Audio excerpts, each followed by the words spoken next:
অভিবাসী প্রেরণে বাংলাদেশ বিশ্বে ষষ্ঠ, রেমিটেন্স গ্রহণে অষ্টম।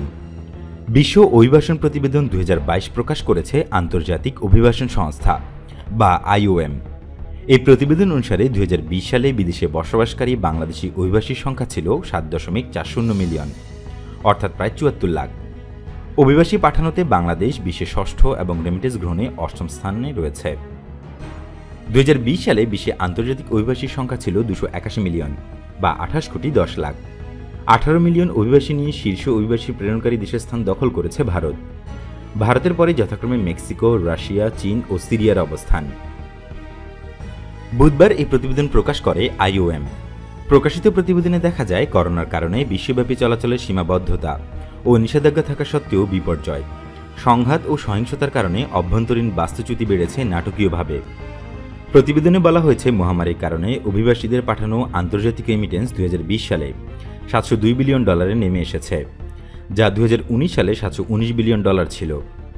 2020 সালে $21.75 বিলিয়ন রেমিটেন্স যুক্ত হয়েছে বাংলাদেশের অর্থনীতিতে। এর ফলে সবচেয়ে বেশি রেমিটেন্স প্রবাহের দেশগুলোর তালিকায় বাংলাদেশ অষ্টম স্থানে রয়েছে। এর আগে 2020 সালের বিশ্ব অভিবাসী প্রতিবেদনে বাংলাদেশ শীর্ষ 10-এ জায়গা পায়নি। গত বছর সবচেয়ে বেশি রেমিটেন্স পাওয়া দেশগুলো হল ভারত, প্রায় $83.15 বিলিয়ন, চীন পেয়েছে $59.51 বিলিয়ন, মেক্সিকো $42.7, ফিলিপাইন $34.91, মিশর $29.60, পাকিস্তান $26.11 বিলিয়ন এবং ফ্রান্স $24.48 বিলিয়ন।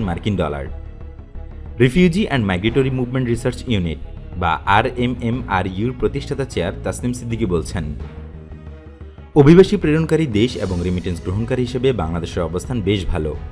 বর্তমানে আমাদের রেমিটেন্স প্রবাহ কমছে, তবে প্রবাহ স্থিতিশীল রাখতে আমাদের সতর্ক থাকতে হবে।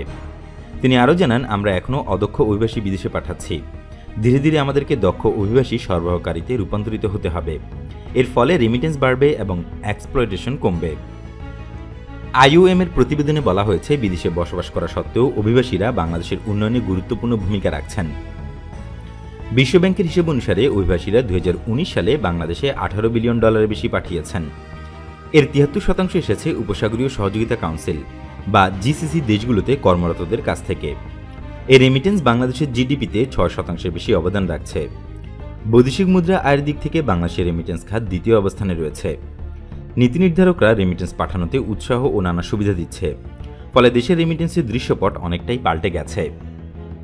IOM বাংলাদেশের অফিসার ইনচার্জ ফাতিমা নুসরাত গজ্জালি বলেন, কোভিড-19-এর প্রভাবে বিশ্বব্যাপী রেমিটেন্সের প্রবাহ ধীর হয়ে গিয়েছিল।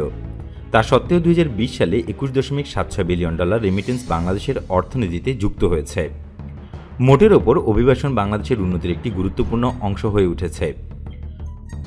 অভিবাসীরা উন্নত অর্থনৈতিক, সামাজিক ও নিরাপত্তা পরিস্থিতির জন্য অভিবাসন করেন এবং তারপর নিজ দেশে জীবনযাত্রার মান বাড়াতে সহায়তা করেন। তবে এই বছরের নভেম্বর পর্যন্ত টানা 6 মাস রেমিটেন্স প্রবাহ কমতে থাকে। দেশের অভ্যন্তরে ব্যবসা বাণিজ্য বাড়লেও নভেম্বরে 18 মাসের মধ্যে সর্বনিম্ন রেমিটেন্স প্রবাহ আসে।